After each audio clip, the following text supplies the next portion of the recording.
composer, and I'm a new lyricist. All right, let's try to do this. You wanna try to do it? Just start it? Yeah, with the Just heck. like that, huh? I think so. Okay, two boys. What the heck, you know? There's no time like the present. 1, 2, 3, 2, 2, 3.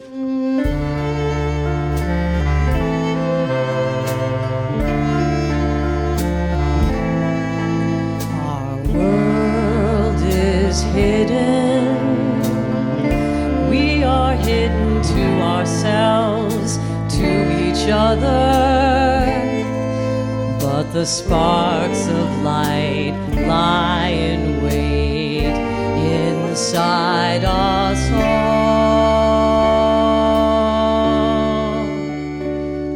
Seams of gold, a lovely porcelain bowl made of earth and dust, passed down from hand to hand, from life to life, home to home. Seams of gold in a windowsill lit by the sun. A breeze blows by, generations come and go. Seams of gold. A wind blows in from the cold, made of smoke and dust, passed down from hand to hand, from life to life, heart to heart. Seams of gold in a windowsill broken in two. A dream flies by, generations come and go. Veins of gold fill the cracks of what's been shattered. Veins of gold are the scars of who we are. Only hearts can see what's hidden. Only hearts can see the light. Shine a light on the broken pieces. Shine a light on the broken world. Shine a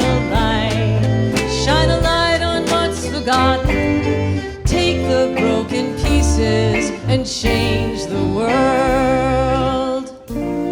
Be a mender of a broken world.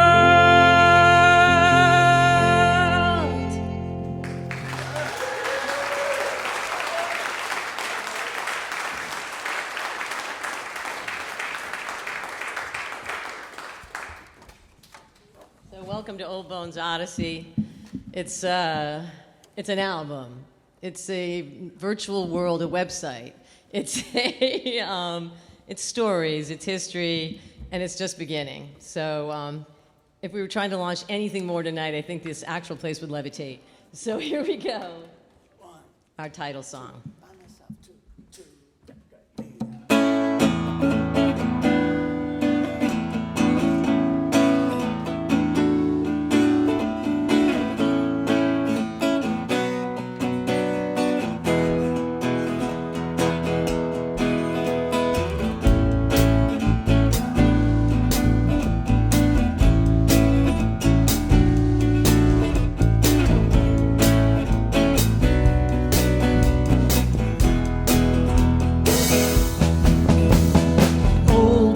Taking me back, old world's taking me back, resting on the souls of long ago.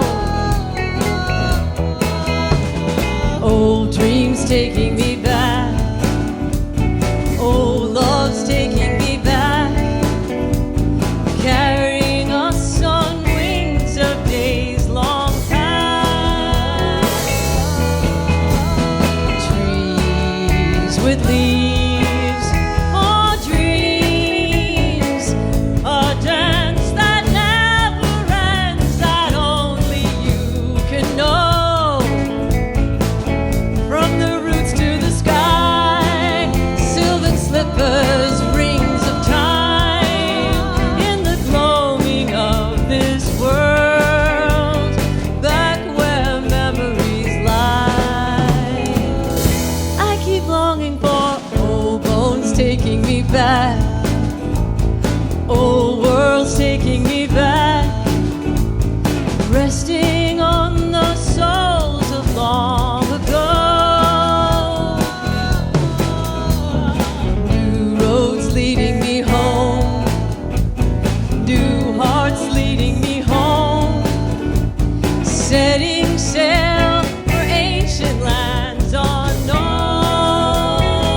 Soara-Joye Ross with me.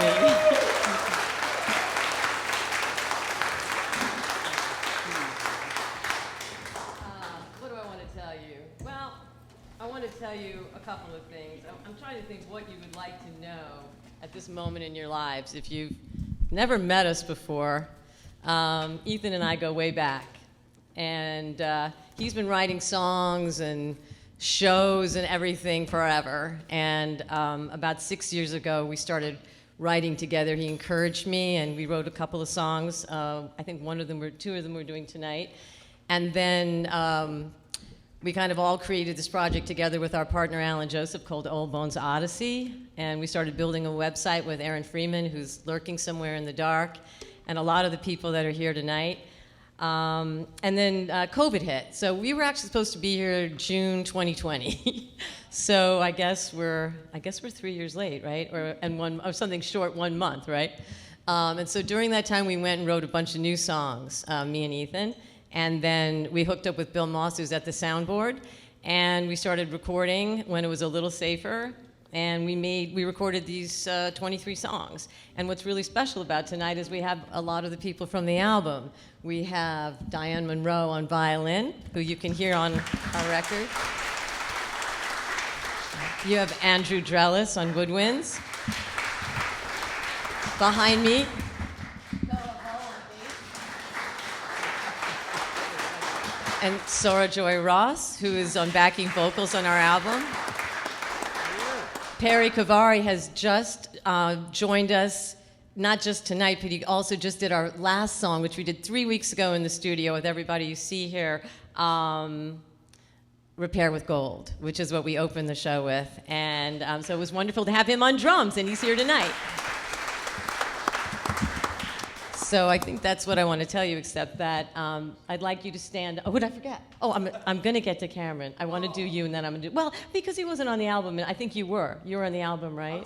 So can you stand up and take a bow? This is Ethan Fein, who wrote all the music you're going to hear tonight.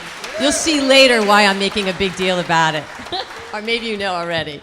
Okay, and this is Cameron Rasmussen, who's joining us tonight on guitar, and we're thrilled to have him. So...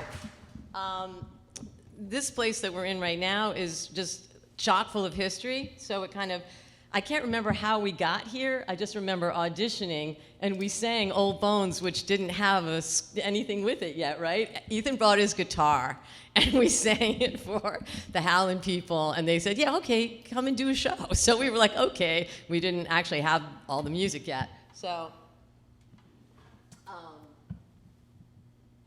we picked it partly, well, they picked us and we picked them because our project is so rooted in somewhat in American history, but then kind of like global history and kind of the beginning of time kind of stuff. And tonight when you go home, if you're having trouble falling asleep or you don't have anything a lot more exciting to do, I suggest Googling and learning about Howland because it's a treasure. It's right here in the community, and they're doing a lot of great work, and the history's in these walls. So that's number one. And for those who don't know it, which could be easily, I think for some of us from New York City, which is where I'm originally from, we're in Dutchess County. So this is like, turns out, and that's one of the reasons we were excited to be at Howland was that we found out, I think right before COVID, right, that on one of my family lines, we go back 385 years in Dutchess County, which is kind of hilarious to me. I mean, I'm a little irreverent about history, so I hope it doesn't upset anybody. But I kind of love it, too. So Zachariah Burwell, my fourth great-grandfather, signed the Articles of Association here, or was it in Poughkeepsie, Alan, right? And then fought in the Revolutionary War. So it's kind of a cool thing, and it's kind of like, I don't know, it's like all part of the journey, and it made it kind of exciting to be here. And this song that we're about to do was inspired by like a little museum down south that had some of my ancestors on the wall. And it made me think about the people that we revere, you know, the wise people living inside of us, and also how we may come from people that we would not have liked to have known, and we may be very sad that we knew. But this song is about the people that bring out the best in us, that are our better selves. Here we go. 1, 2, 1, 2, 3.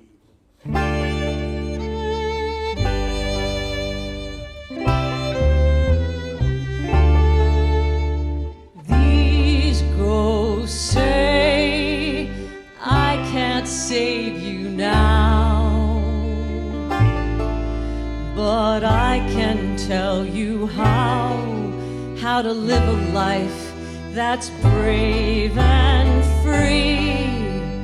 I can tell you what I cared about. I can tell you what I regret. I can tell you to remember me.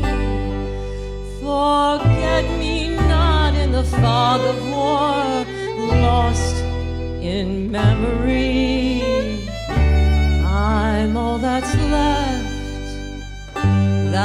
left of time.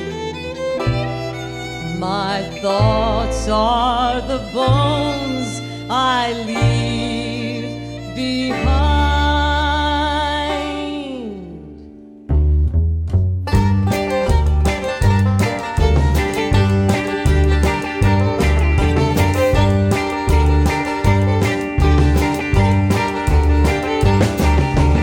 I feel it burning right through me.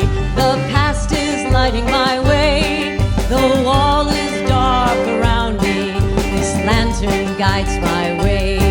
The ghosts are talking right through me. Their light shines across my mind.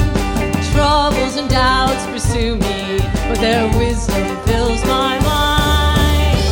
These walls can talk. These walls are alive. These wells tell stories in their very bones. There's things worth fighting for, things worth dying for. All our loyal hearts are true. I feel their words ripping through me. Their thoughts are tumbling down. Ancient stories surround me.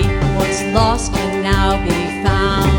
It's the heart of things that matter. What's buried deep and gone. The weight of time pulls on me, but dreams live on and on. These walls can talk. These walls are alive. These walls can tell us who and what survived. These walls can cast a brighter light, burn bright into the night, burn on till the day is new. Spinning straw into golden light, burning bright all through the night, burning bright till all our days are new.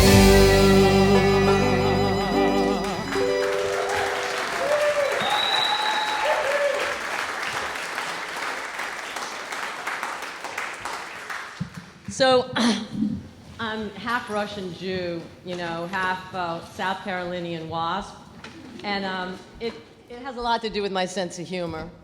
And I hope that you can, what I wanted to tell you earlier was, because this thing is so many things, including a musical in development, and it's kind of hard to describe and explain, though I must say that we're very lucky to have these images and the people that Aaron Freeman who created them. I like saying people, but it really was actually one person.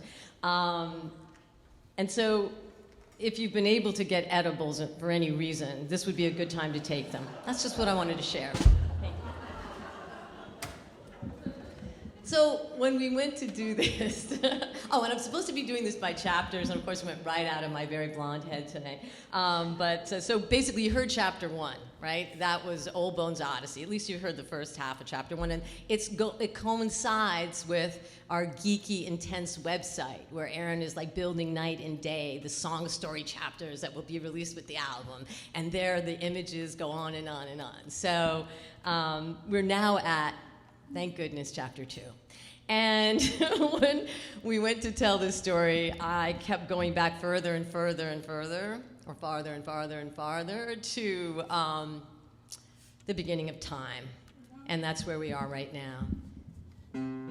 This is how we see it in the very beginning. It's a big moment.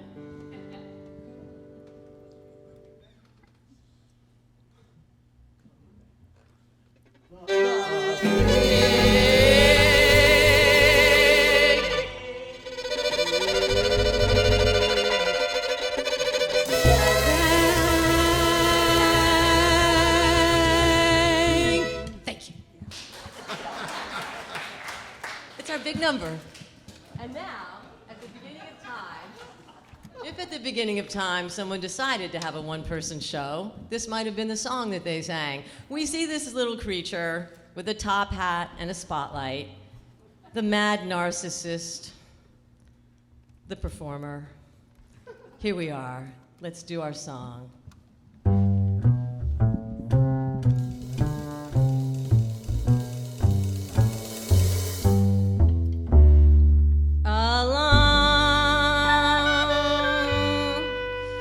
Alone in the brand new universe. A minute ago I was nothing. Now here I am. It's supposed to be the first day of the rest of my life, but it's the first day of the universe, and nobody gives a damn about me. It's me. It's all about me. This is my story. This is my life. Though it sounds like I'm complaining, everything I say is true. It's you. What's the matter with you? Why don't you get what I'm telling you? For God's sake, I'm dying here. I'm the star. I'm the galaxy. I'm the whole universe. I'm the reason why you all are here. Alone in the primordial swamp. It's me. It's all about me. I refuse to divide. They say it's my destiny, but I will remain one cell or die.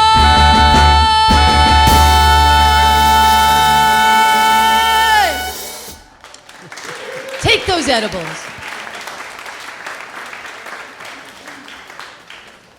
And still at the dawn of time, I'm going to bring Pete Seeger into this, and you're wondering how. But when I was a little girl and went to camp in Poughkeepsie at a place called Tri-Woody, Pete Seeger, we would be taken to see him on the sloop Clearwater.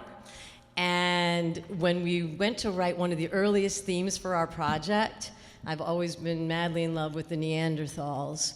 And so somehow Ethan took an idea, like a kumbaya Pete Seeger, by the way, who used to perform here. That's one of the other reasons I really wanted to mention it. Like, we're actually standing here. I don't know if you saw this song coming. And here we are. I learned the banjo from his book. Oh, wow. So it just like keeps connecting. I love it. Here we go. So it's our kumbaya Pete Seeger beginning of time song. Oh, thank God. Wait, it's a sing-along, and it may be hard to see in the dark. You have it right there. Holy cow, how did you have it together like that? See, I'm impressed. Well, it's in the dark, but here's the thing. When I go, we're all Neanderthals. That's it, pretty much, right? So let's try it. Okay. 1, 2, 1, 2, 3, 4.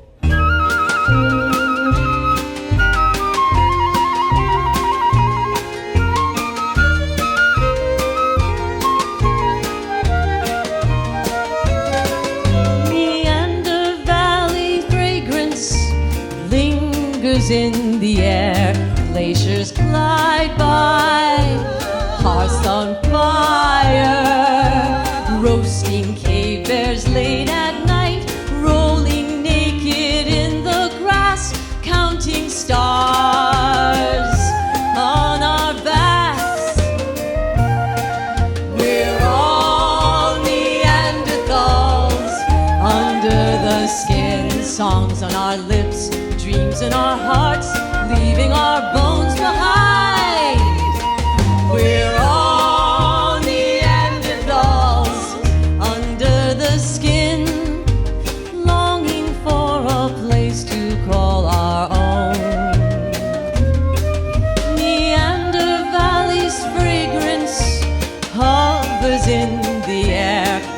roll by, smoke rings fly, fishing trout by winding streams, woolly mammoths all night long, counting stars on our backs.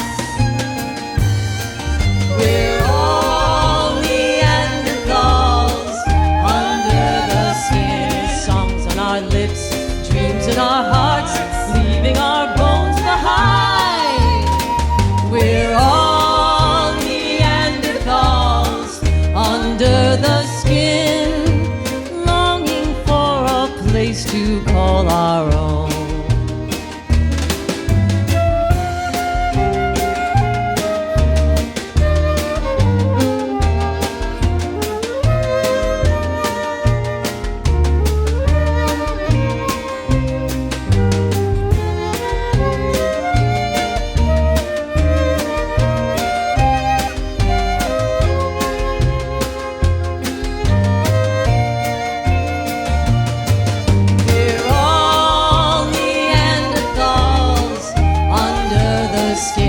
Songs on our lips, dreams in our hearts, leaving our bones behind.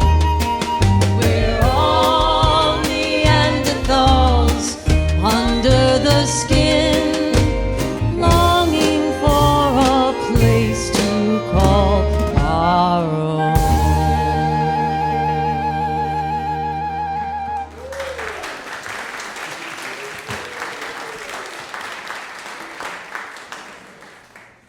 When we first wrote this song, it went through a whole bunch of, the idea is that over time we'll, possibly Soara-Joye will sing some of the different things that I'm singing now, and you'll see that we want you to see the same songs through different characters and tell these stories that go back in all of our families, and honestly, I'd like to see a Neanderthal version of it too, but that's gonna get probably a little cartoonish, so we're heading toward animation. That's probably about 20 years away and about $25 million away. But the idea is there, the frolicking, and then this is a little bit more of what it feels like to be an immigrant, first generation, 20 generations. I think we all have it in our families. I think my family is just very representative in that sense, that my father's parents came over from Russia, from Shtetl, on the run, and my mother's people came on a ship in 1635 on one line, and another line of my mother's is a mystery because the guy seems to be a ghost, just a wall. You get to his name, and we had a lot of big, huge celebrations. Hundreds of people came to the celebration, but when I went to actually look him up, it stopped, there was no past to this guy, but the whole family celebrated that name. The past was actually on the matrilineal line, and that went back really far. His wife's family went back really far. So that's something that intrigued me too, that people follow, they're following the name of the father. But in this case, if I'd done that, I would have just not known any of the history that I've learned about. I followed the mother. And so she was a Tuttle, and she went way back to England. So that's kind of where I'm coming from with this story. I just think we all know what we're doing here, that America is, the cliche of the melting pot is actually one of the truest things about us, and I think it's one of the strongest things. So we put together a kind of seeker song trilogy. I refer to it as the Schmedley, and we start with, I can't help it, you know what I mean? Stardust at My Back, and then we're gonna go right into a song called The Unknown, and then from there into Sleeping Shadows Lullaby. What I'd like to tell you about that is Stardust at My Back is what it feels like when you're heading out, it's an adventure, the world is your oyster, you might be scared out of your wits, but you feel all the possibilities. And then The Unknown is when you've been wrenched from a situation or you're on the run and forced to leave, and it's the last thing on earth you want to do. And then Sleeping Shadows Lullaby is, I'm trying to capture with Ethan what it feels like to be a mother on the run from any time in history when it feels that everything is, dark and formidable, and you're trying to hush your baby to sleep so that predators and people who don't like you can't hear the child, and you're telling the baby the dreams you have for them, but at the same time you're trying to quiet them, and you're trying to give yourself hope that you're going to actually live to see the other side of it. So those are the 3 songs you're about to hear. I'm going to drink some water, take some honey. For those of you who are used to me chugging it out of a honey bear, I'm trying to up my game tonight by using a spoon. However, my fingers are incredibly sticky, so if you go to shake my hand later, I warned you. Here we go. And I can't wipe it on this outfit, so I'll have to lick it. Okay, here we go. It's a class act all the way tonight, folks. Okay. Here we go. Stardust in my back. 1, 2, 1, 2, 3.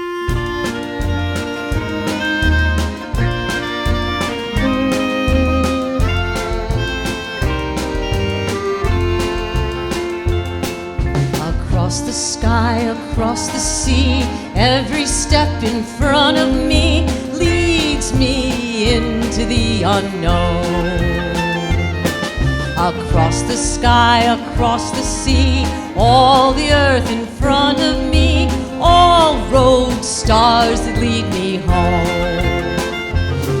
A map, a plan, a distant land with stardust at my back. I see the new world, feel the new world, new dreams take me home.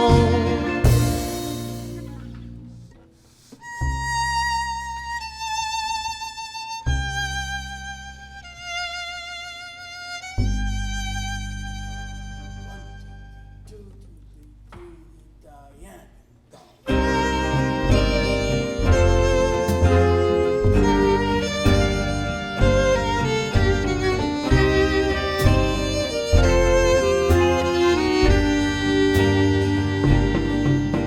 Across the sky, across the sea, every step in front of me leads me into the unknown.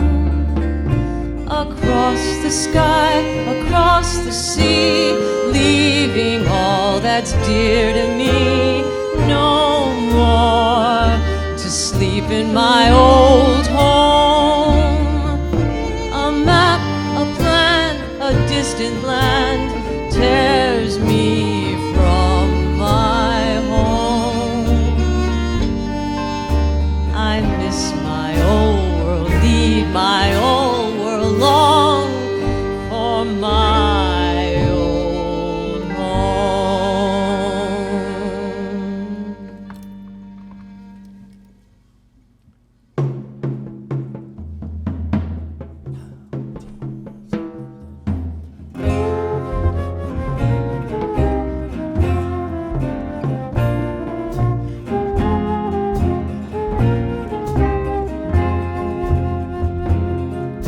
See the far-off hills, the amber leaves against the sky. See the dreamy woods of days gone by. Hear the oceans roar, the storm-tossed skies. You wonder why, you ask me why. See the silver birds, the blue dark clouds across the sky. See the stars that shoot right through the sky. Singing spirits fly across the sky. The earth will dance beneath the sky. I love to feel your breath upon my face, and in my dreams I keep you safe. I love to feel your breath upon my face, your tiny hands, your grace. I feel your pounding heart against my chest. I love you so. Through every breath, I feel your pounding heart against my chest. I love you so, my every breath.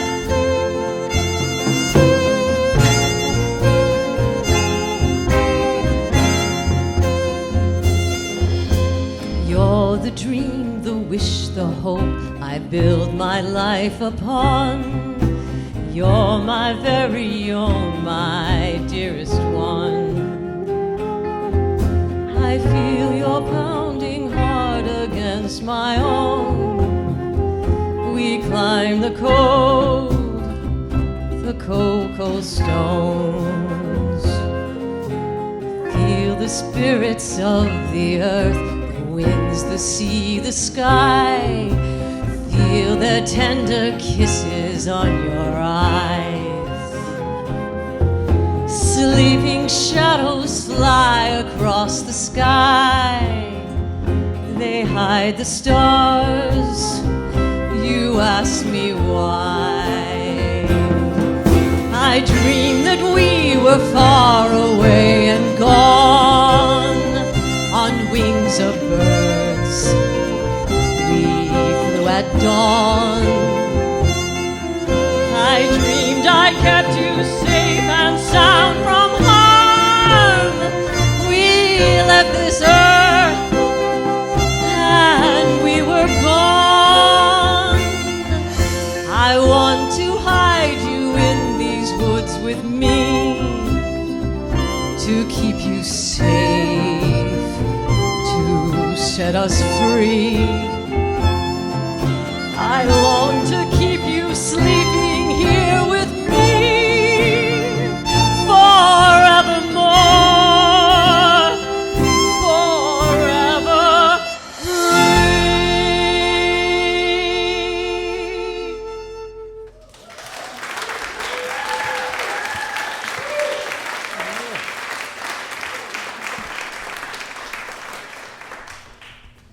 So, COVID hit. That's why we're 3 years late for the gig. Hi, welcome. I'm so glad you guys are here. Hey. We're chapter 4 of the Carolinas. This is what happened, right? You missed a song that's about like healing the world, but we're going to do it again later, so it's like nothing happened. And then we did our theme song, which you already know from the album. They're my neighbors. I love them. I'm so glad they're here. I didn't think they could make it tonight, so it's really special. And then I sang a song about ghosts. It's also on the album. You've heard it. Probably heard it when I'm in the backyard yelling at our dog all the time. They're very nice. They let our dog poop on their side of the lawn. Okay, so it's like really, I'm serious. And then we did like a trilogy, which you also know, Secret Song Trilogy, right? And now we're at chapter 4 of the Carolinas, where I'm somehow going to jettison us from like kind of mundane archiving into the 1700s. I'm not sure how I'm going to do it. So COVID hit. I wasn't able to sing. And is Julie here? Is Brenda here? Hi, how are you? So this is part of the archiving team. They're here tonight, Brenda Ravella and Julie Ziavris. Julie and I are both singers. I went to see her last week and she was extraordinary. So I highly recommend, if you want to see a real local treasure, you want to go out and see her. It was brilliant. And she sang even in Catalan, which I didn't even know was a language. So she's really something. And so she was stuck like me during COVID, and she and Brenda, though they did not know each other, agreed to join me in the hellscape of archiving. A sadder segue is my mom died in 2020, right as there was a huge surge happening, and she left me a lot of documents and photos. I think we all have.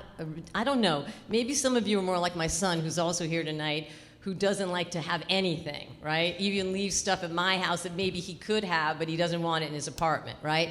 So I'm the opposite. Since I was very young, I asked for all the photos in the family from every line. And so in a wonderful and also a very unfortunate way, I was given them all. And I was not able to organize them till COVID, because who in the heck is ever going to be able to do it without a worldwide pandemic? And I was lucky enough to find these two brilliant local women and one more named Robin DeGroote, who's not here tonight. And so over a year and a half, I think we slugged through more papers and documents. They really know way more about the family history, so if you really want to know it, I would talk to them, though maybe they've forgotten if they're lucky. So how do I get from archiving to the 1700s? It's all part of the research of old bones, and one of the things that we discovered, and some of this may have been a little bit before COVID, was that on that same family line, maybe on the, the southern, wasp, ancient, whatever, that another, strangely enough, fourth great grandparents, I'm not sure why it ends up like that tonight, Polly and Elijah Sellers fell in love, and when they went to get married, they couldn't find a preacher, so they got on horseback, and they went to meet Bishop Asbury of Asbury Park. Does everybody know Asbury Park? Right. And he was a circuit rider, which maybe someone else in the audience can tell us what that is, but it's like a traveling preacher, right? And so they met and they married underneath a cedar tree, and then they built a cabin neath that tree, and I thought it was a really lovely story, and so we wrote a song about it. So here we go. It's called Lovers on Horseback. You've got to wait 1 second for the honey in the water. Because I'm scared out of my wits. It's been 3 years since I've been in front of a live audience, and even though you're very friendly, it's still terrifying. So, here we go. Holy crap. I'm 3 years older too, right, Ethan? We went into COVID, we didn't get younger, right? Holy crap, what the heck? That's like, it's different. You go in at like 25, you come out at 28. I went in at 60 and I came out at 63, you know what I'm saying? It's an interesting situation. Here we go. All right, let's try it. Diane, you ready? Yeah. All right.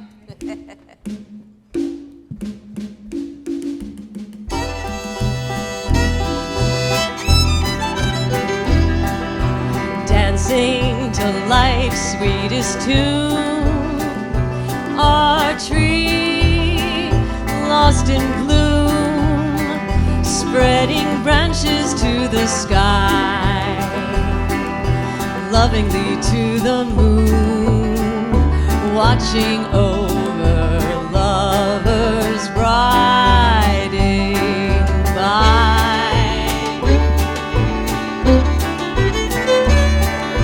The old cedar tree rests now on that sleepy hill, waiting for the sun to rise, neath her sleepy boughs.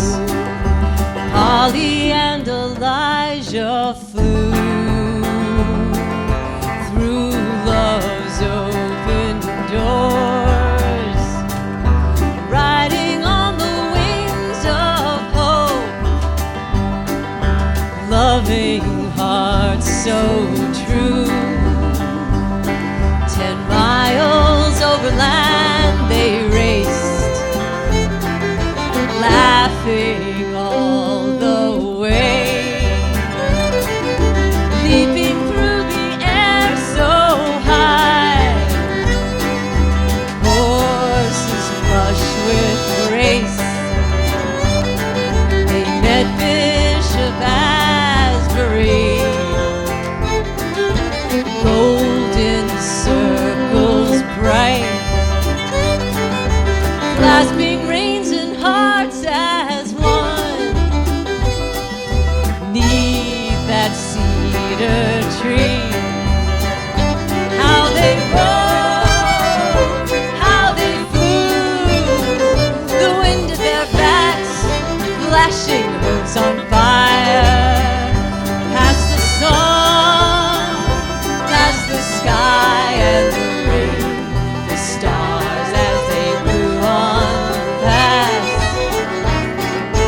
building a home close by, that faithful loving tree,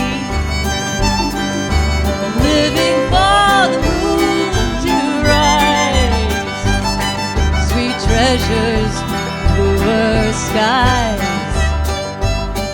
They say you can hear their sighs, kisses on the wind,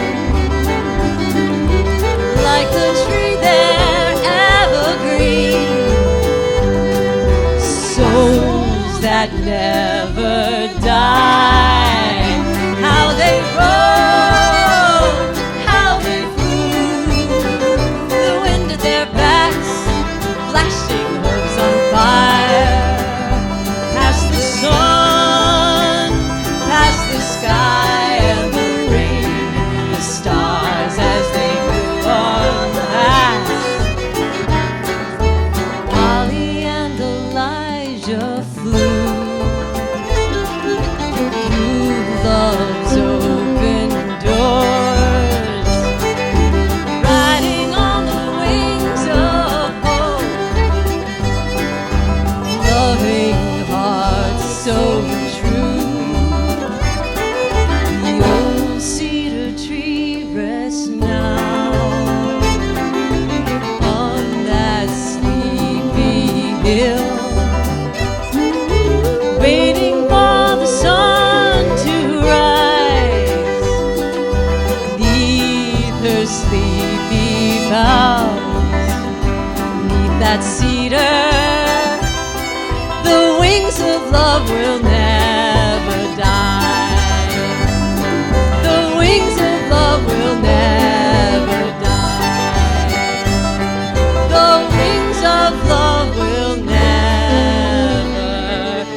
die.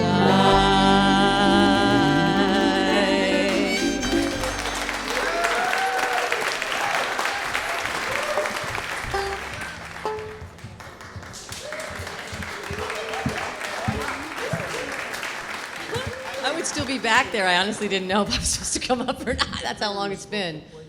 Oh, thank you so much. Is that a menu? Thank you, Alan Joseph, handing me a Russian tea room menu. Is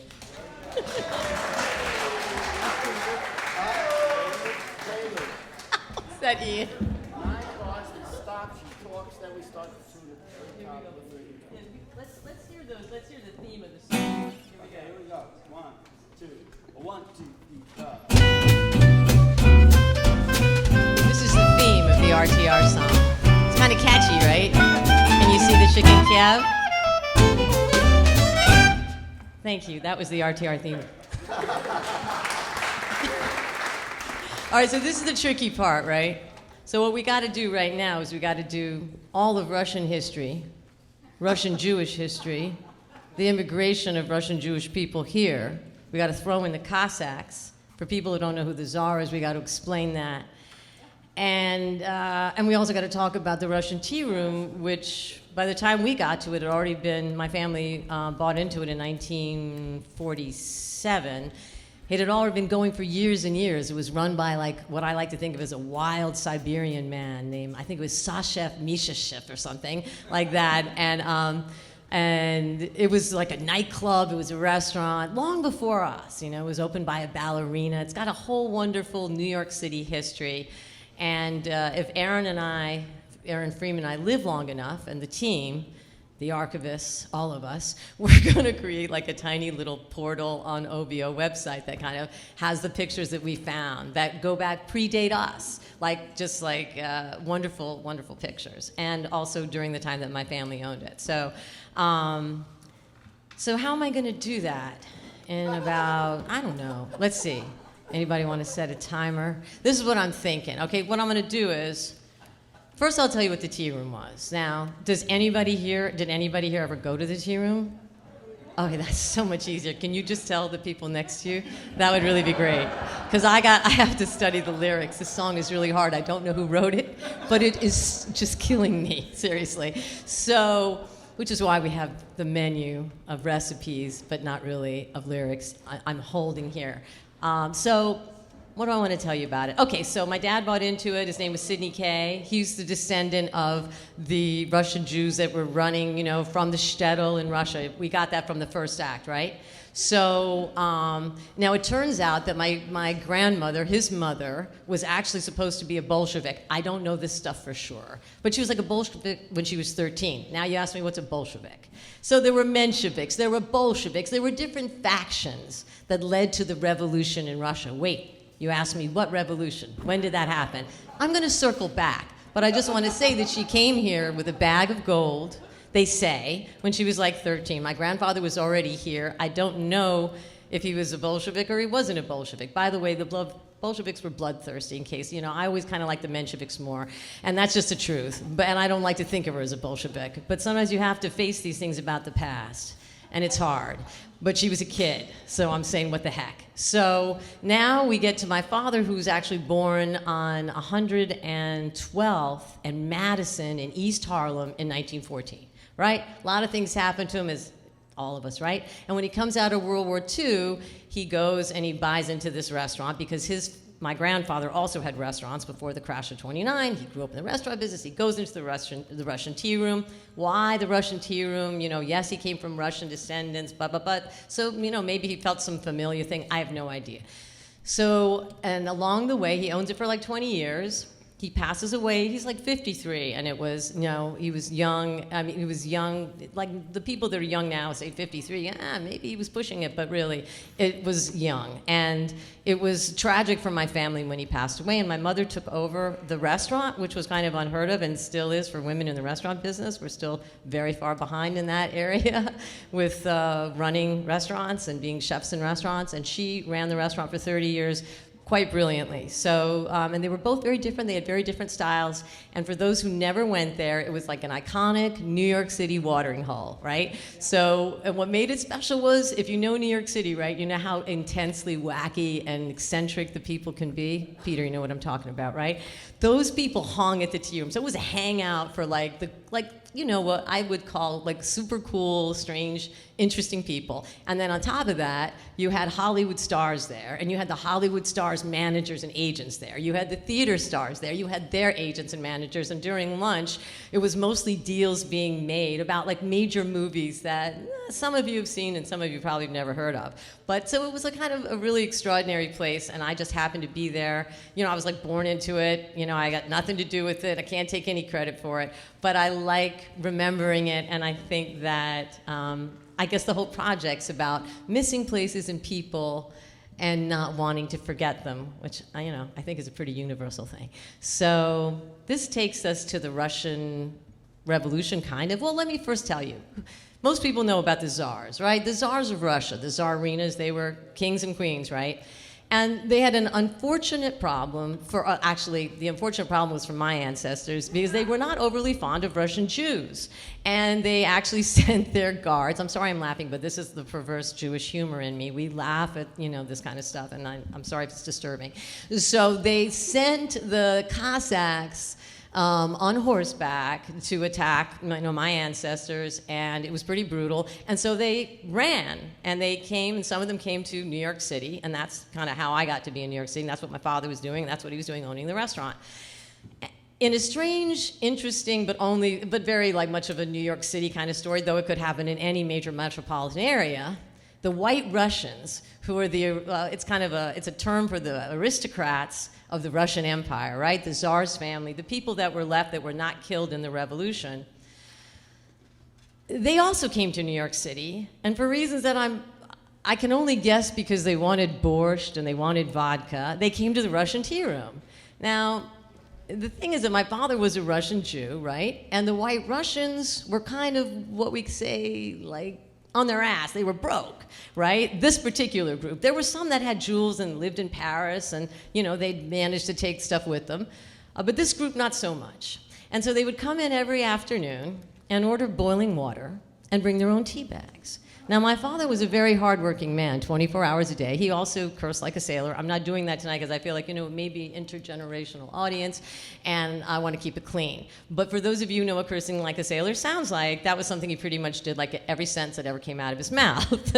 So he would wait. I'm not sure why he was going with the whole White Russian thing at all, but I guess some part of him was like, it looks good to have the restaurant full. If you've ever had a restaurant and it's empty, it breaks your heart. So these people kind of like look good on the banquette between like 3 and 5 o'clock, and they'd come in day after day after day, and then finally he'd say, "That's it, get out of my restaurant," right? And he'd kick them all out, and a couple of weeks would go by, and then they'd start to come in again, one by one, all gather on the long banquette and order boiling water and bring their own tea bag. Now, I'm assuming that they also, I'm sure somebody had a bowl of borscht. I mean, I just can't see that they're not maybe getting a blintz, you know what I'm saying? Maybe not caviar, because those days are behind them, but they're doing something, right? but not enough, you know what I mean, to warrant the free boiling water. And now when you hear the song, hopefully you've gotten the background, and when you get to that point in the song, you're going to be like, not what the heck is she talking about, but like, ah. And the other thing I want you to know is that being a restaurant owner is torturous. So that's all you need to know about this tune. I think I've covered it. Is there anything about the Russian Revolution anybody wants to know about? Diane, you good? You feel okay about it? Okay, about shtetls, right? They're little villages full of Jewish people. Anything else you want to know? Did I miss anything, Naomi? What do you think? Is that it? All right. So here we go with our song, which is called the RTR. And let's see what happens. It's an exciting song. Here we go. Ready? It's exciting for me. Here we go. 1, 2, 1, 2, 3, 4.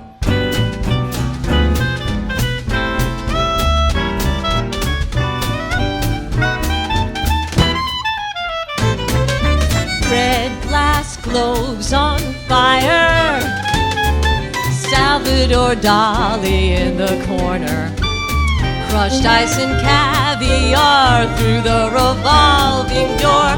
The world came tumbling, laughing, golden balls and tinsel, Stiller and Mira in the corner, blinis and caviar through the revolving door. The world came dancing, loving. It all happened on 57th Street.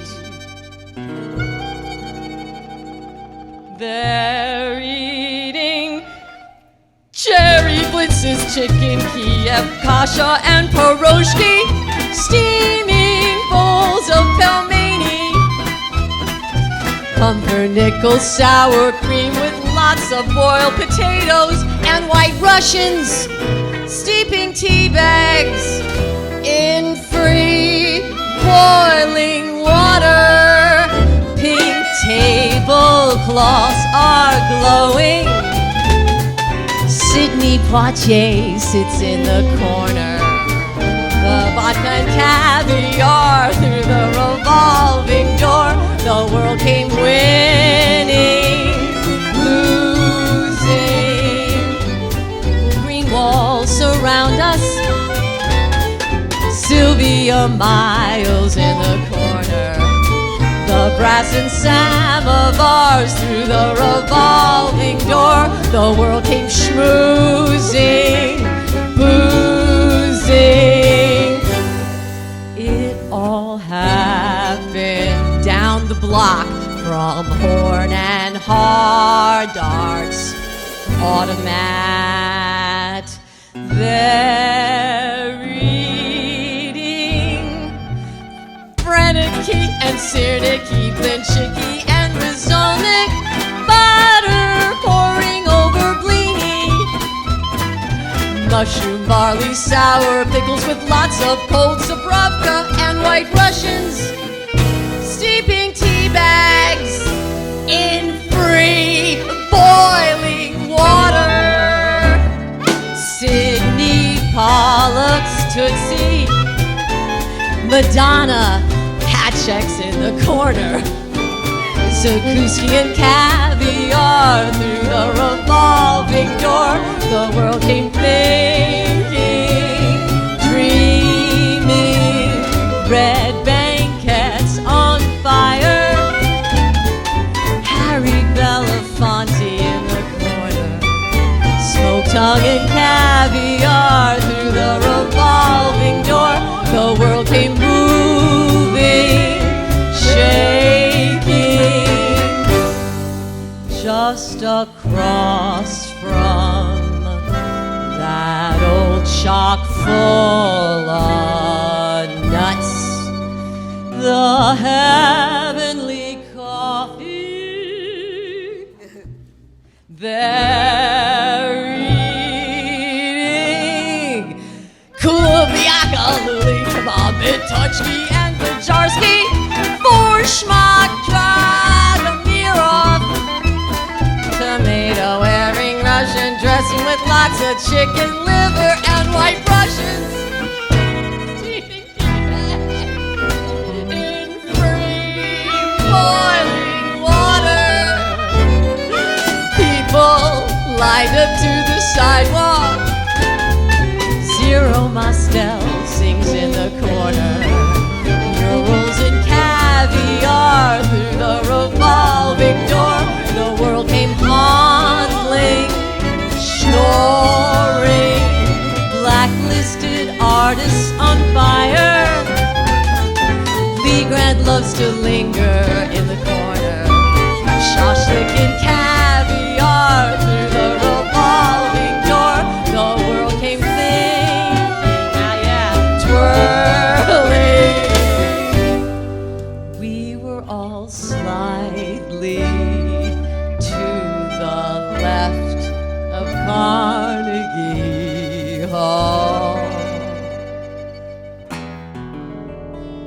And white Russians steeping tea bags in free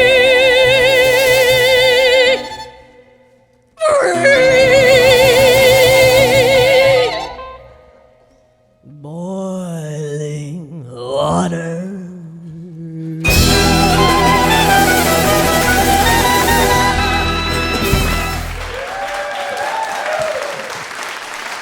A shout out to Kendra Parmiter, who's been trying to get me to learn those lyrics night and day. If I know them at all, it's because of her. Here we go. Now, don't say that I didn't stack this set.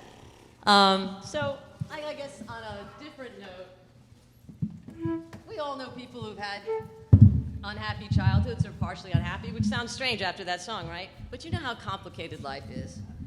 So I always had trouble talking about my early childhood, and I tried writing about it with Naomi Fein, who did a lot of wonderful writing that's actually at the core of a lot of old Bones. She's a wonderful writer, but I always had a lot of trouble with it. And then started writing these songs with Ethan at the the late 50s, right, early 60s, and then we wrote this song I think last year, Ethan, or the year before. It's called Manhattan Fairy Tale. And in this song, for whatever reason, I'm able to get closer to the way it felt than I have anywhere else. So, I mean, maybe I'll stop with this song if you know what I'm saying. But here we go. Let's see what the hell happens. 1, 2, 3, 4, 2, 3, 4.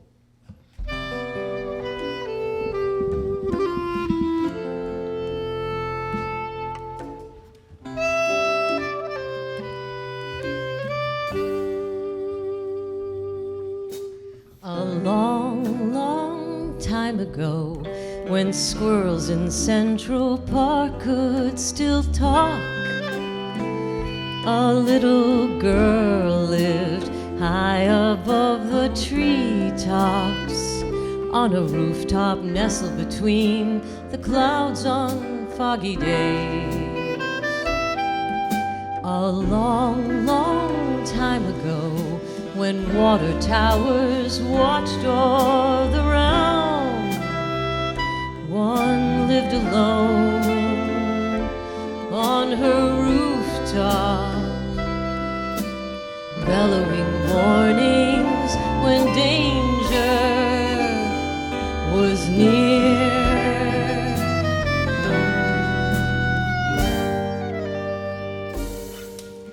Tomatoes, petunias, and wild roses grew. Windows caught the moonlight, dreams shimmered in the air. Back when squirrels could talk, I lived in a golden time. We had golden things, old, unhappy, far-off things.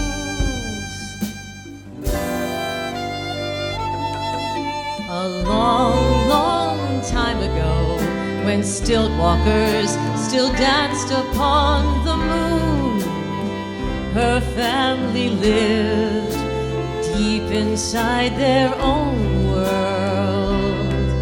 a shining circus made of flames and fireflies.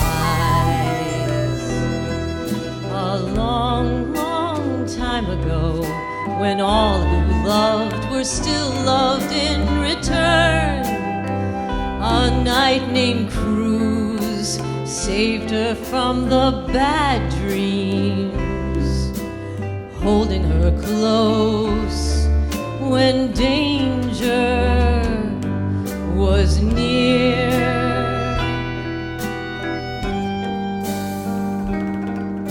Tomatoes, petunias, and wild roses grew. Windows caught the moonlight, dreams shimmered in the air. Back when squirrels could talk, I lived in a golden time. We had golden things. Old, unhappy, far-off things. A long, long time ago, when all shit, I can do it. I can't do it. You gotta stop. I'm really sorry. Hold on. I apologize. I'm just so nervous. I knew I'd crack somewhere. I know it's unprofessional. Let's go back to the top. I have to. Sure. Gotta do it. I gotta get too, through it. so I Did like you? doing my part. Okay, thanks a lot. Thanks for saying that. It's true. hard, man. This song is kicking my ass. It's true, but I got away with it. Did you? All right. Yeah, I couldn't do it. It was like too much for me, and I didn't want to fuck it up. And it's all. And this is the verse about my dad. I got to get it right. Yeah. But maybe that's why I fucked it up too. Well, what I'm that's saying? the problem. Is like you're what we call in the music business, you're exposed. Yes. Whereas I'm all covered up. Nice. Oh my God. Let's try it. It's hard though. Let's see. Let's do it. Well, then at least now you know about the squirrels. That's gonna make it easier. Here we go. All right. How was the tempo? It felt a hair slow, Okay. but I'm not sure. You know, maybe it's okay. Okay, let's do it. I think it's good. 1, Welcome to our rehearsal, 2, and thank you for coming. Here we go. 1, 2, 3, 4.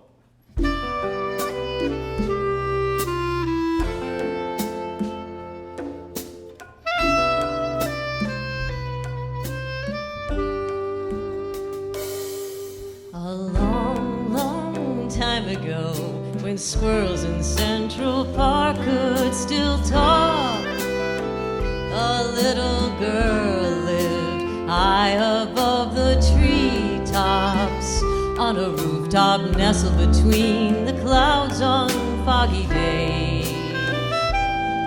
A long, long time ago, when water towers watched all the realm, one lived alone on her rooftop, bellowing warnings when danger was near.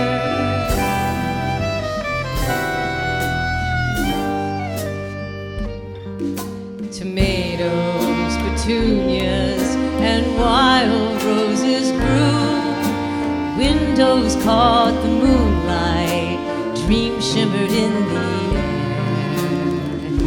Back when squirrels could talk, I lived in a golden time. We had golden things. Old, unhappy, far-off things.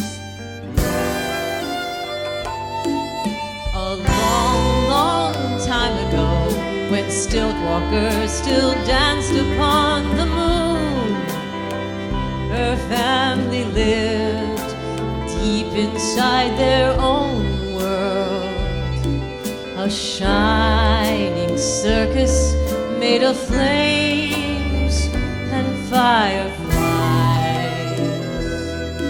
A long, long time ago, when all who loved could still love in return, a knight named Cruz saved her from the bad dreams, holding her close when danger was near.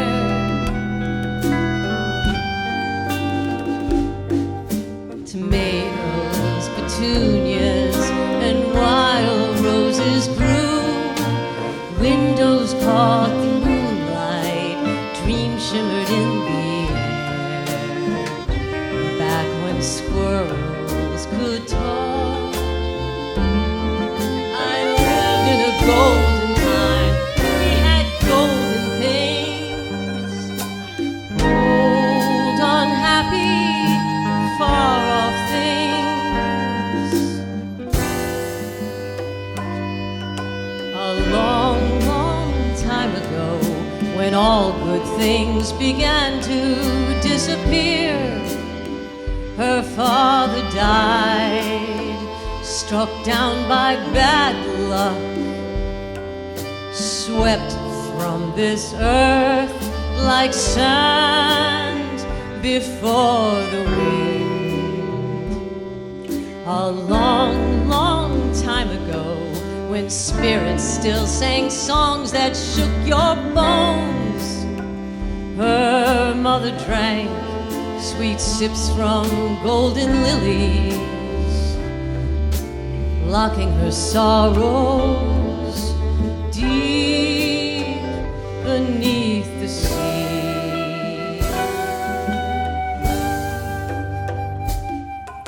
Tomatoes, petunias, and wild roses grew. Windows caught the moonlight, dreams shimmered in the air. Back when squirrels could talk, I lived in a golden time. We had golden things, old, unhappy, far-off things. A long, long time ago, when bears still dined on shish kebab and wine, a stranger came, silver tongue and moonshine. Wolf's bane whispers, fateful kisses veiled his prey. A long, long time ago, when mandrakes still told tales that woke the night, her mother wed that stranger on their rooftop. The watchtower bellowed warnings through the night. A long, long time ago, when fairy tales could still set people free, I ran away, flying off our rooftop, leaving my very heart and soul behind. Dancing street lights far below, cruises pounding hard over the watchtowers, over the circus shining below. Flames spinning, people laughing over all the streets. I know and love, all of it vanishing beneath me. Stars, a new fragile moon, dancing street lights far below, cruises loving heart, wind blowing through me, changing every cell with a flick of its tongue. Here I go, up, up, up, and gone. Tomatoes, petunias, petunias and wild roses grew. Windows caught the moonlight, dreams shimmered in the air. Back when squirrels could talk, I lived in a golden time. We had golden things. Old, unhappy, far-off things.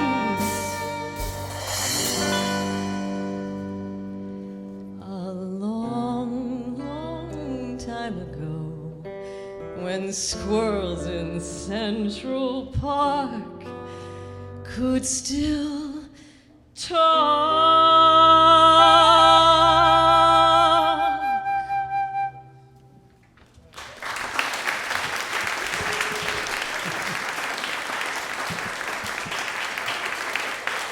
Fein wrote it, right?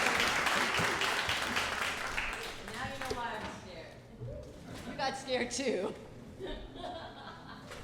Well, what happened was, I actually don't need to look at it because actually I lived it, right? But still, it's reassuring in case I forget what happened to me.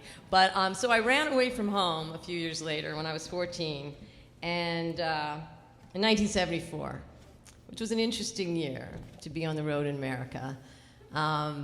Naomi Fein and I wrote a little bit about that, and eventually we're going to do something with it in different ways. But I don't know what it's like. I can't. Thanks, Ethan. I can't do the nutshell thing as well, I think, here. But I'm just thinking about what to tell you. It was such a crazy time. Psychedelic, actually, a word I used earlier tonight, really fits. I think it just puts it all right together for you. Anyway, hitchhiked 7,500 miles on my own, and to California. Went to Rock Springs, Wyoming. I kept going to boom towns, and then I'd get there and it had already been a boom town. And then I went to the next boom town, but it wasn't a boom town yet, because they said in boom towns you could make $25 an hour or something like that, and it was a lot of money back then. And then I came back to New York, and I've never found anything except for live performing that feels like hitchhiking. I don't recommend it. It's dangerous. Don't do it. But it did have an extraordinary feeling to it, and this song captures it. This is Renegade, and I think this is chapter 6. Okay, here we go.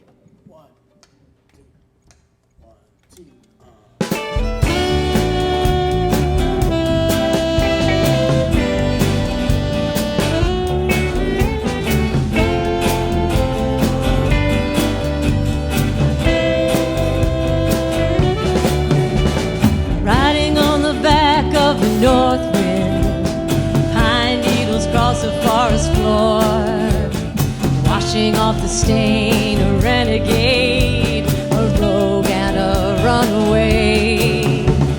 Don't look back, burn every bridge, tell everyone to go to hell. Don't give up, never say die, leave all the past behind. A glowing blue sky, ashes over highways, truckers drifting through the night, washing off the stain, a renegade, a rogue and a runaway. Don't look back, burn every bridge, tell everyone to go to hell. Don't give up, never say die, leave all the past behind. Strange motel rooms, darkened bars, a boomtown late at night, washing off the stain, a renegade, a rogue and a runaway.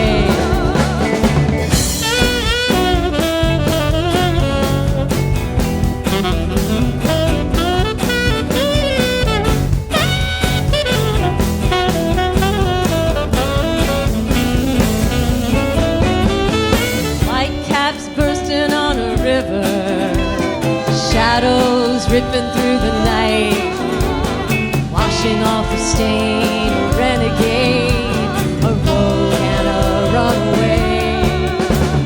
Don't look back, burn every bridge,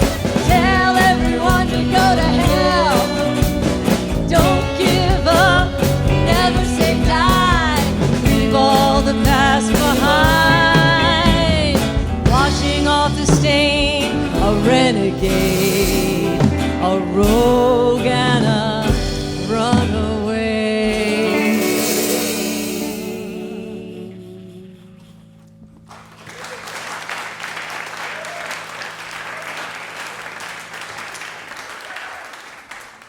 Yeah, I know this part's a little bit dark, but you know, obviously I'm here, so it's like we don't have to get too caught up in it. You know what I'm saying? It all turned out okay, you know.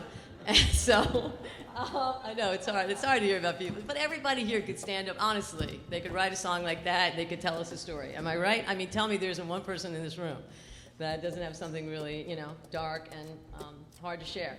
So next, what happened was, and it's a long story, but if you like Charles Dickens, it has an aspects of that to it, because I end up semi-incarcerated on Hard Island, which is actually where the city's public graveyard is. And it sounds strange. I was still 14, and I ended up in Phoenix House, which was a drug rehab program, but like you were on the island, like you had to take a boat to get there. You know what I'm saying? Or a ferry. But there was also a little boat that ran off hours, I think, right? Am I right, Leslie? Because what happened? So we wrote this song called River Styx. On the album, there's another song also called Haunted Heart. About my time in Phoenix House. I actually wasn't a drug addict, but I have to tell you something about that experience. Because of what the people there were going through and their suffering, I've never had time to feel sorry for myself. So in the end, you know, I mean, yeah, I know it's like lemons out of lemonade, that kind of crap, but actually it was a really good thing. It turned out to be. I mean, I wouldn't recommend it. I don't say, like, if you're feeling bad, go to Hard Island, live there for 2 years in Phoenix House. I'm not saying that. But it happened, and it's true that I've never really been able to feel bad about it because the people there had really gone through so much harder things than I mean, I don't know. I mean, I guess it's all relative. But they had really suffered, and I learned a lot from being there. And so here's what's really remarkable, right? Tonight we've got the artists from the album here that we were all in COVID together, and we all showed up and we made the music, you know, and it was really extraordinary. And then tonight, there's only 2 people I know from that time. Like, I lost all those people, partly because I was a kid, and I know this is hard for some of you to believe, there was no internet in 1976 when I graduated from Phoenix House. Though Leslie tells me you can't really graduate from Phoenix House. Obviously, I made that up in my own mind. But there are 2 people, one who likes to remain in mystery and doesn't like, you know, her name to be used and like lives in secrecy. And I speak to her like every once in a while, kind of like an extraterrestrial kind of experience. But the other one, we reconnected a couple of years ago, and we've become like friends.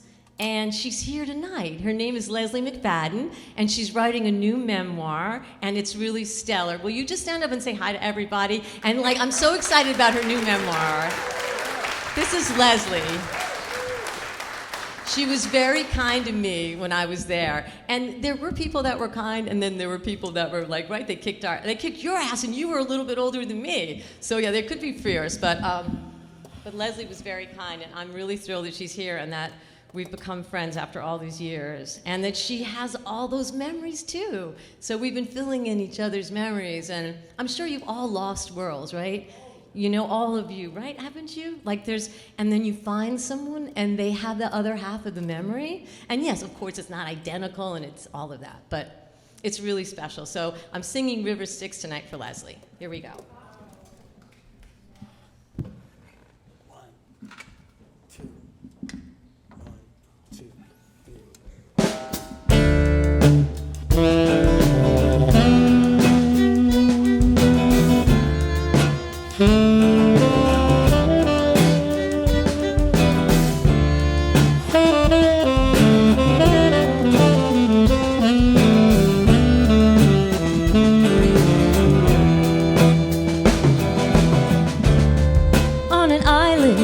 Bay,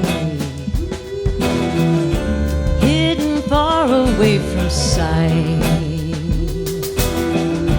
windswept, buried out at sea, foghorns blow past city lights. On an island in the bay, dreams are lost along the way. What a dark and lonely place.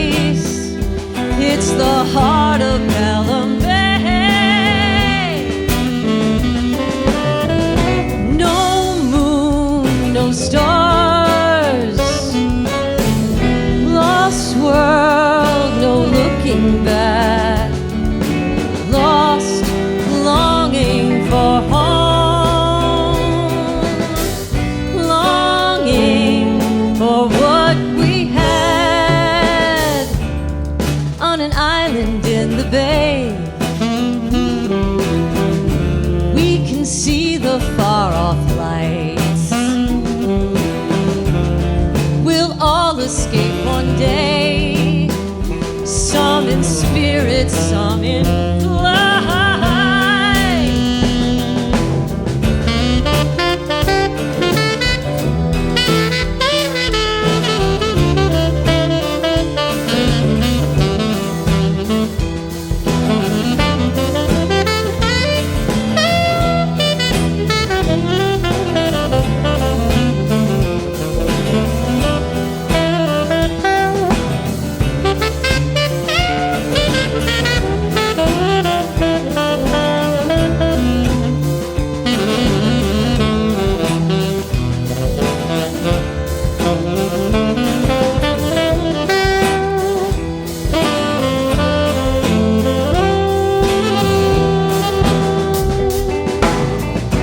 No moon, no stars, lost world, no looking back, lost longing for home, longing for what we had on an island in the bay.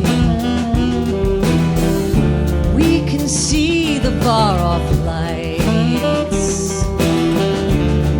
We'll all escape one day, some in spirit, some in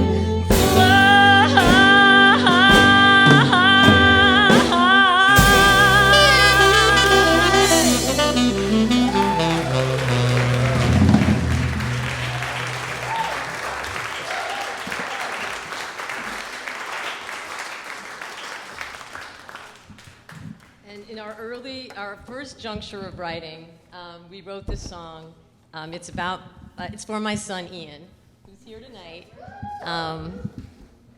And he's a very private person, so I really appreciate that he lets me sing the song about him and put up one picture of him. There may be some more on the website, but with his permission only. So I'm very try to be really careful. Julie Ziavers has seen more pictures of Ian than any human being. She actually put together, I was one of those mothers with before the internet, 20, I think it's 18 albums? And she had to try to figure out when he was 1 and when he was 3, because I was working on the archiving for the 1800s or something. And she did a brilliant job. So this is for Ian. They say, I think so what gave me the idea, right, was that saying that your children are your heart walking outside and walking around outside of your body. And I thought that was such a really apt and kind of scary but beautiful thing. So we wrote My Outside Heart. 1, 2, 1, 2, 3, 4.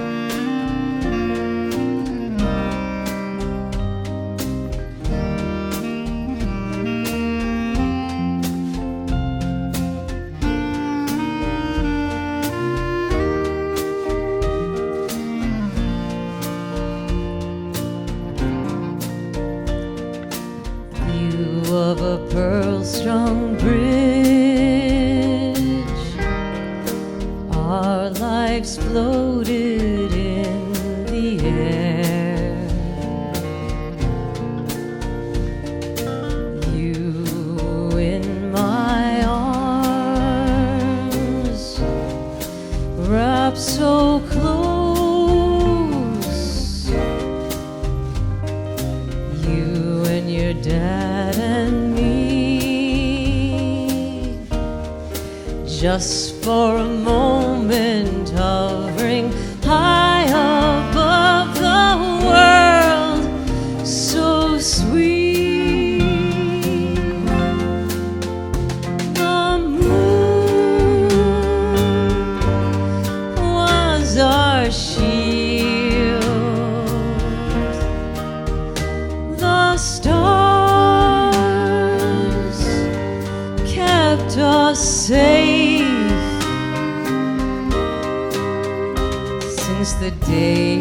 that you were born. You've been my outside heart, roaming free, our circus in the air,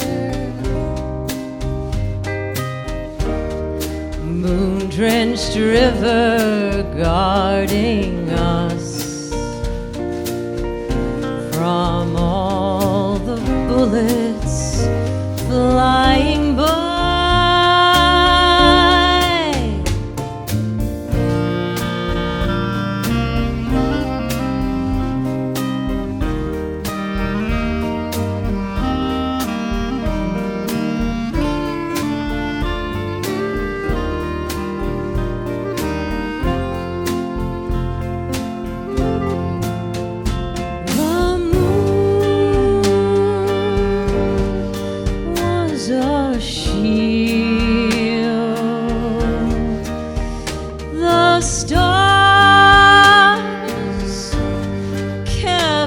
Safe since the day that you were born. You've been my outside heart, roaming free, roaming free.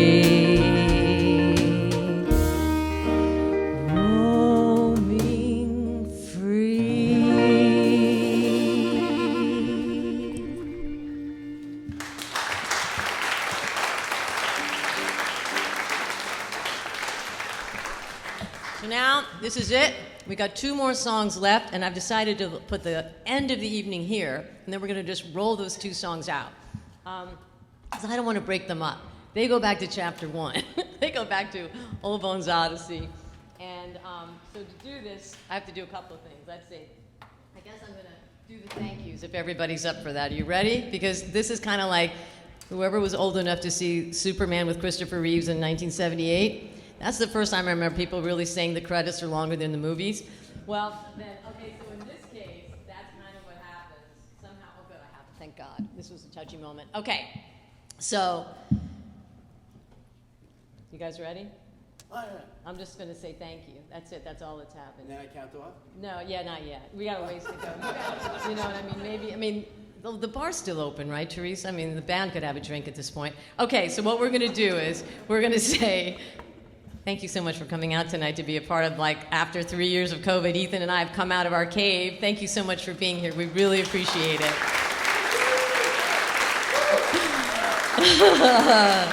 A lot. And you were also very kind, so I really appreciate that so much. We want to say thank you to the Howland Cultural Center. We're 3 years late for the gig, but hopefully you won't hold it against us.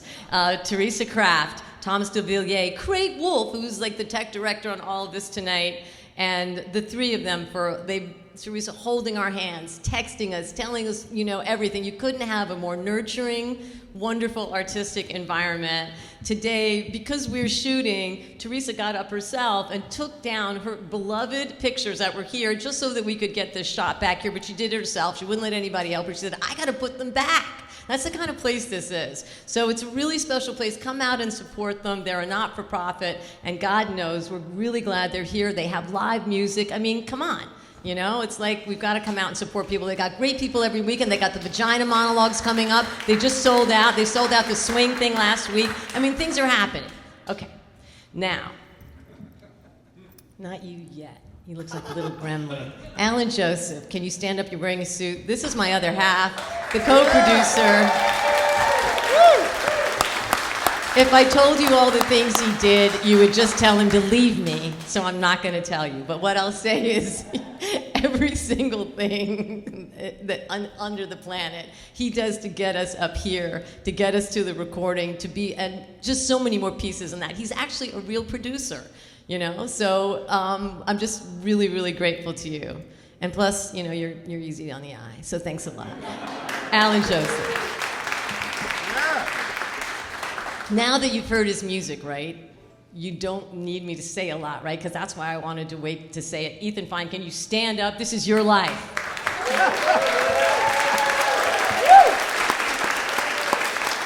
I want to tell you about what he's like. Now, first of all, Kendra Parmiter, who's here with the Parmiter clan, it's a whole story, right? She took a great video of Ethan that you can see that's outside of Howland. He's sitting on the bench, and he talks about songwriting, and he's also been starting to do it on the blog and stuff like that, you know? And here's the thing. Again, I said, he's been writing forever, right? And he took me, a neophyte, and I think you can see, like, what kind of magic he made, right, out of my thoughts and ideas. You know, that he's able, and sometimes he tells me, I didn't even hear, like, I don't know if I knew the words, I didn't. I said, you had to know the words, Ethan, because the melody, the song, the arrangement is a perfect expression of the frickin' words, you know? So, you know, I'm sure you've all heard a lot of music, but I think you would agree that this is on a whole, for me, on a whole nother level, and that he could take someone who didn't have the skill set and teach them how to do it.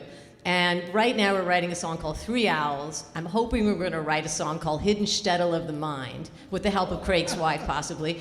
And, you know, this is, I think, pretty amazing. The arrangements are by him, like everything, like the way that they're playing on every instrument. Now, I don't read music, right? So it makes it even doubly hard for him. So I just want to say it again. Ethan Fein, the composer, the arranger, the guitarist, the banjoist. He was on banjo tonight, for God's sake.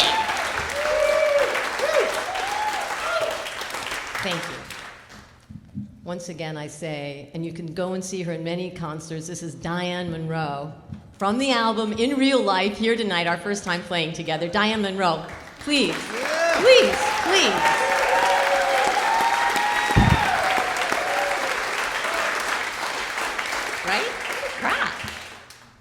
I'm going to do you now, Cameron. I don't care what order you're in. No, he wasn't on the album, but wasn't he great tonight? Now, let me just tell you, he's like a contract killer. He just showed up and played. That's, you know what I'm saying? Cameron Rasmussen, who left his Broadway show. We probably shouldn't say this on video. Put your phones down. But he took the night off to be here, which really is a big deal, so we really appreciate it. Okay. Right? It's really nice. Andrew Drelles, who's on the album, right? Who's here tonight. Who actually remembers the weird little collab workshop we did that Sandy Altman was at. There were 4 people in the audience, and we did it right as COVID hit, like on, what date was that? Was it March 20th, Sandy Altman. That's the last time I saw you. You were in that time, there were 4 of you, right? And we did this, and Sandy came up to me in the break, and he said, I've been waiting to see the show. It's like, so I'm so glad you're here. But I go back to you. Andrew Drelles played at that workshop, and then he did the album with us, and I'm hoping that he'll continue. I hope everybody up here, just really, really nice to them, is going to continue to do the work with us. Andrew Drelles, please stand up.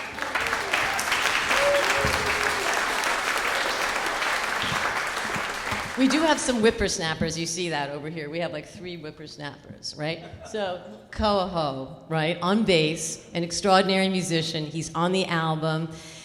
Zach Mulling, who is the drummer on the predominant amount of songs on the album, who's not with us tonight, I think did he introduce us to you? Right. And it's been really special playing with him. I think you can tell Ethan has written about the way Koa plays. If you go on social media, he wrote something really beautiful the other day. I can't frickin' bring it back, but he's a very particular kind of player, and we feel really, really privileged to have him with us. Koa Ho. Yeah.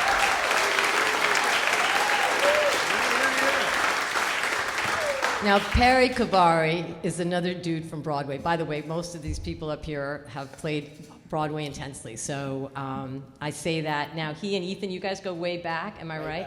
Well, how far back? Short. Oh, no, the cats.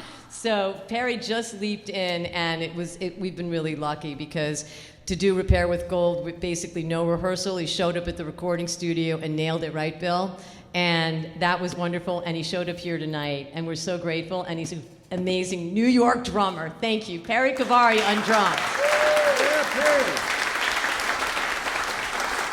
Now, Soara-Joye Ross has one of those theatrical stories tonight because her other half and backing vocals on the album and in this show, and I think your vocal coach, right, Jackie Presti, who is an extraordinary artist had a wicked cold yesterday and couldn't make it. So Soara-Joye had to show up tonight to do what she's been doing, doubling for like the last, 2 years in the recording sessions, right? And I want to say that I think she killed it, you know?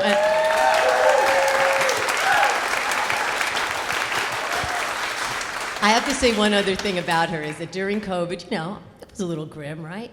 And when she came to do, I think the first session or whatever, she was like just so full of light and grace that everything just kind of levitated. And that's how I felt about it tonight too, that I love looking over and singing with you. It's just really a pleasure. Yeah. So I'm gonna keep going.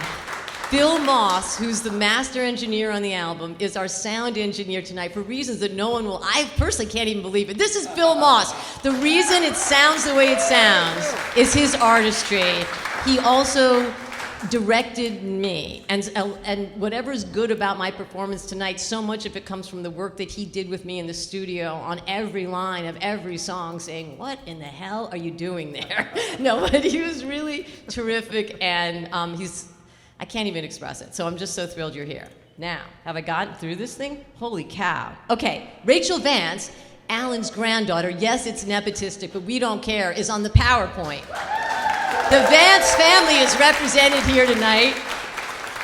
Chris Nostran and Nostran Production, they're local videographers, and we were very, very pleased that they could do this for us tonight. Chris, a big shout out. Someone who's not here, she just couldn't be, but my vocal teacher, I just have to say, and Claudia Catania, she's like amazing. And then on my hair, Brian Diana, okay, from Harmony Salon, wherever you are. There you are, Brian! Holy cow! Seriously, when I first asked him, he was like, he just looked at me really hard because he hadn't been doing this before, and I said, well, and then he did, and I said, tonight, welcome to show business. He fit right in. He was funny, he was snide, he was a smart ass, and he was really good, and I think my hair held up really well. So, and he does the color, and we all know what that's like, so okay. So, the mastermind behind all the virtual world that we're living in, particularly during COVID, but honestly, I'm still living in that virtual world. I'm in the world with Aaron Freeman. Now, Aaron was introduced to me through Sally Sossler, so this is where it gets kind of complicated, right? So Aaron is building all the graphic design, the program you see that she actually had made in England, because guess what? It turns out printing's a lot cheaper there. She actually had those programs made there for 1/3 of the price that it cost here, and she schlepped them here in a bag. I didn't ask her to do it. Again, I sound like a horrible person tonight, but really, she brought them in. Aren't they beautiful? Did you see the program? She designed them and she schlepped them. What in the heck? But all of the artwork that you see here, all of the design, everything you see on the website and everything coming out, everything is a combination of some of my ideas and her interpretation of them, very much like what Ethan does with music, she's doing with web design and graphic design. And it's a very particular art, and she's really extraordinary at it. On top of that, she's also doing the social media marketing with Sally Sossler, and using Sally's photography. She's a local photographer.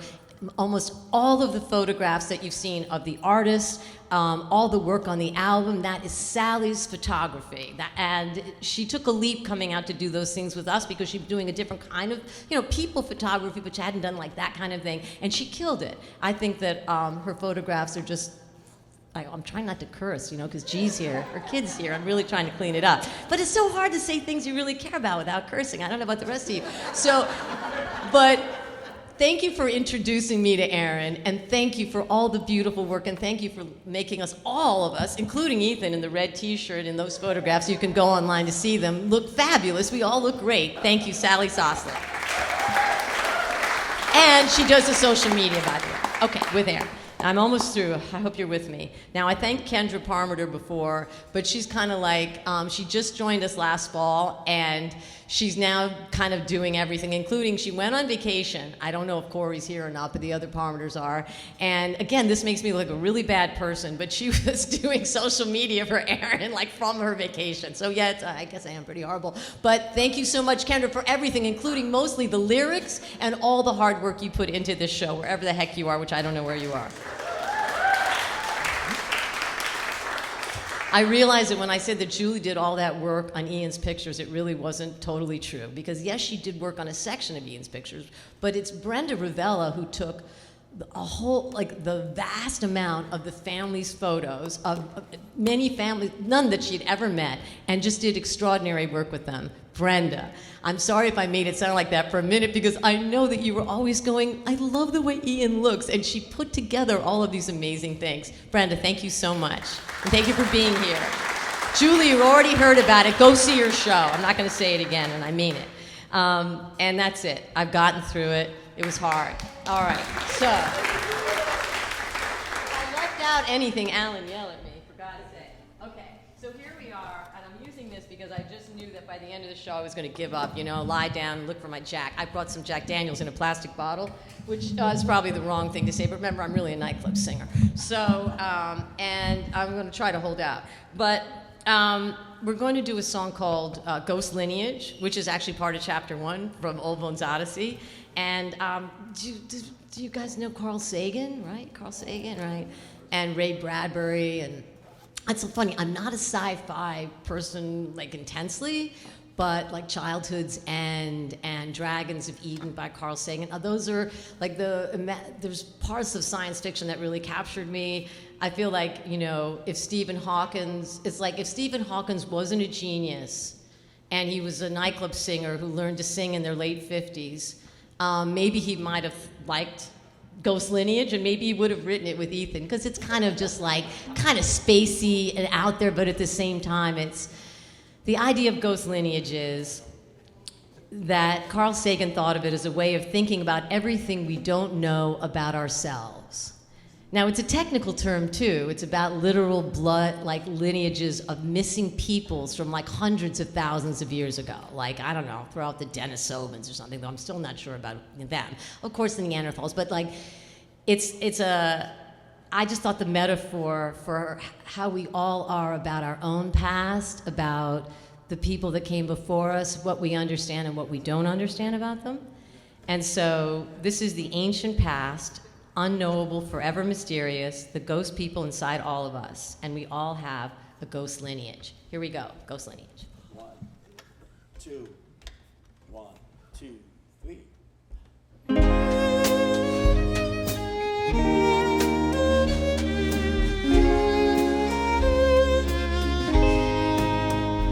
We dangle on a thread inside the galaxy's mighty web, and the ghosts of all that came before echo down the empty halls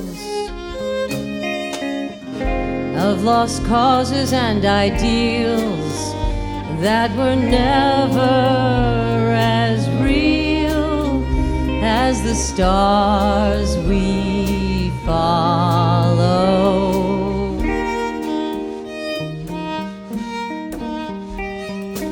Distant thunder shakes the earth, telling tales we've never heard, ancient stories half forgotten, back where dragons slumber.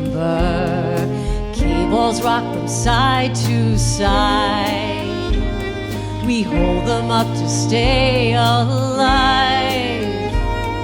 Time is shifting, ever drifting, keeping us fates brighter, running through our blood, coursing through our brains, setting all our little worlds on fire. The past is never past. All that was still exists. From orange dust to ancient ashes, from Achilles to sea anemones, black wings brush against our skin. Fires smolder deep within, painting seeing far beyond us, capture what we're dreaming. All that we have ever known, the double helix of our souls. Across the earth they leave us breadcrumbs, feed us while we're sleeping, running through our blood, coursing through our brains, setting all our little worlds on fire. The past is never past. All that was still exists. From orange dust to ancient ashes, from Achilles to sea anemones, futures of the universe,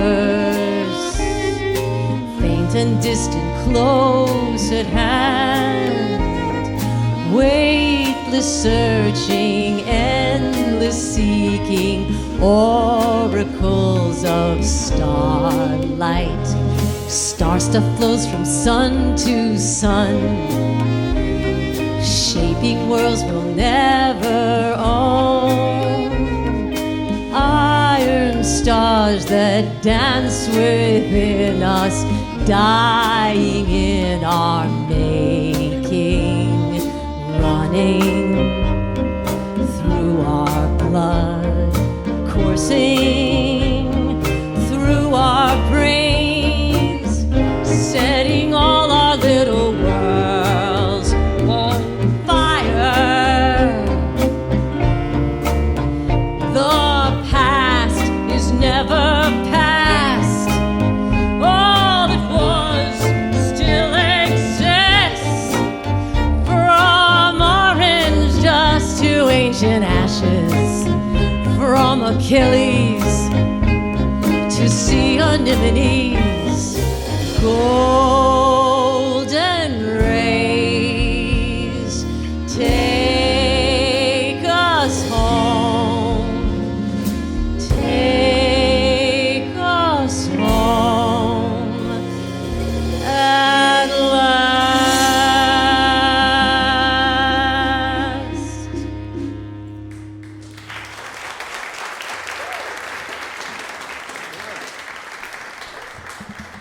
Naomi Fein told us a bunch of years ago that Old Bones Odyssey made her think of Tikkun Olam. I wish I could tell you that I'd heard of it, but I never had. So I looked it up, and it was to repair the world. So I started stumbling down rabbit holes. You know how you do online, right? And I found an interview by Kristen Tippett of On Being, of Dr. Rachel Remen, who I think who wrote Chicken Soup for the Soul or something like that. It's a very famous book, right? And they had this very deep dive on Tikkun Olam. I was reading about it anyway, and then Dr. Remen said that she'd written a children's book called Birthday of the World. And I started to read it, and I found it absolutely enchanting, but it just got me, it took me even further with Tikkun Olam. So I have to give her like a huge credit for kind of putting this song together. And while I was there doing that deep dive, I found an ancient Japanese philosophy, which I'm sure like everybody knows but me. Again, you probably all know all of this stuff, but you know, whatever. So that's why we just wake up every day to find out new things, right? Kintsugi. And so you may see our production company, which is Repair with Gold, which is so it's a philosophy and an art form. But in the art form, it takes broken pottery, and instead of throwing it out, they repair it with threads of gold or other metals. And the idea, I think you can see, right, that all of us are valuable, and we don't want to discard anyone or anyone's story. So it's kind of become the heart of our project. So hopefully I've covered it all, and let's try to do this song, which you heard at the beginning. So we're ending our evening with this, and we so appreciate you, and thank you so much for coming. coming out tonight to be with us. Here we go. 1, 2, 3, 2, 2.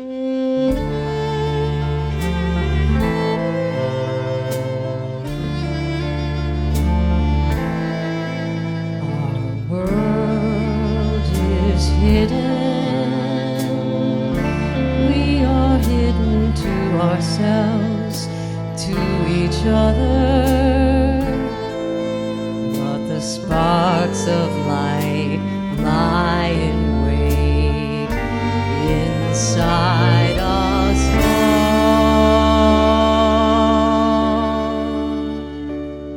all. Seams of gold, a lovely porcelain bowl made of earth and dust, passed down from hand to hand, from life to life, home to home. Seams of gold on a windowsill lit by the sun. A breeze blows by, generations come and go. Seams of gold. A wind blows in from the cold, made of shards and dust, passed down from hand to hand, from life to life, heart to heart. Seams of gold in a windowsill broken in two. The years sweep by, generations come and go.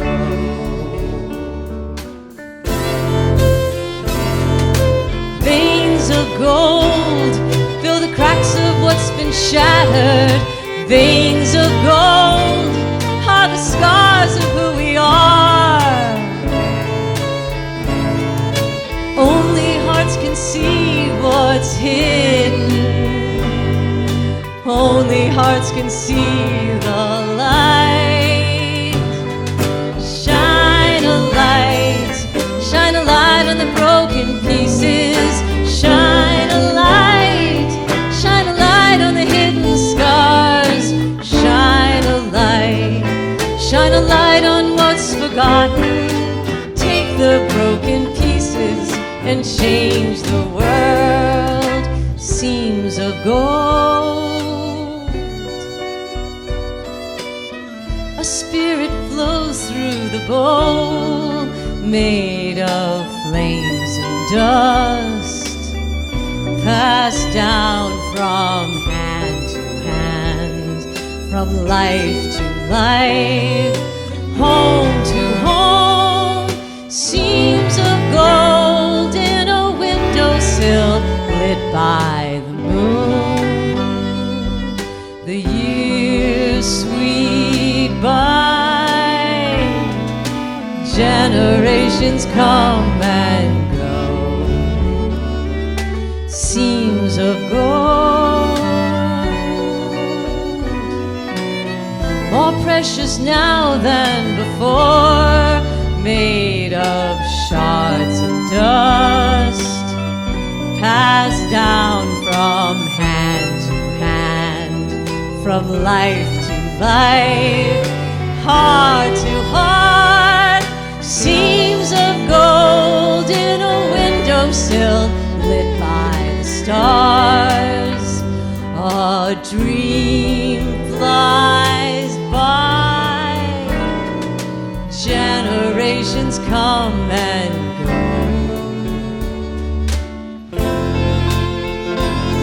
Sparks of light burning up inside us, hiding deep, way beyond our sight. Only hearts can see what's hidden. Only hearts can see the light. Shine a light.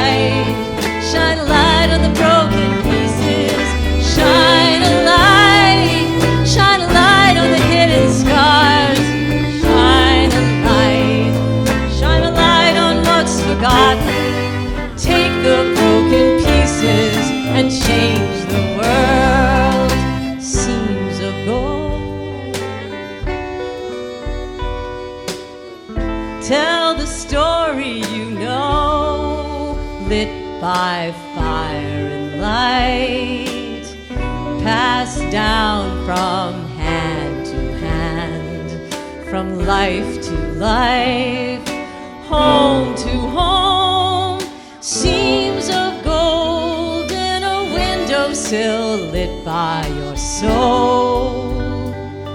Our lives blaze by, generations come and go. Seams of gold for our broken peoples. Seams of gold for our broken world. Seams of gold from the light that lies within us. Seams of gold will repair the world. Shine a light on the broken peoples. Shine a light on the broken world. Shine a light on the broken pieces. Your seams of gold will mend the world. Find the light on the broken pieces. Find the light that will change the world. Find the light that lies within you. Take the broken pieces and change the world.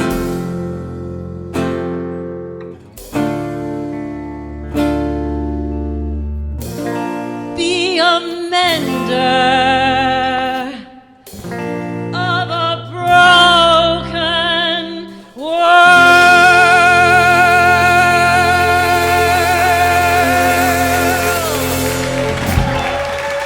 Ethan Fein, Soara-Joye Ross, Cavari, Koa Ho, Drelles, Rasmussen, Diane Monroe. Thank you so much. Have a great night.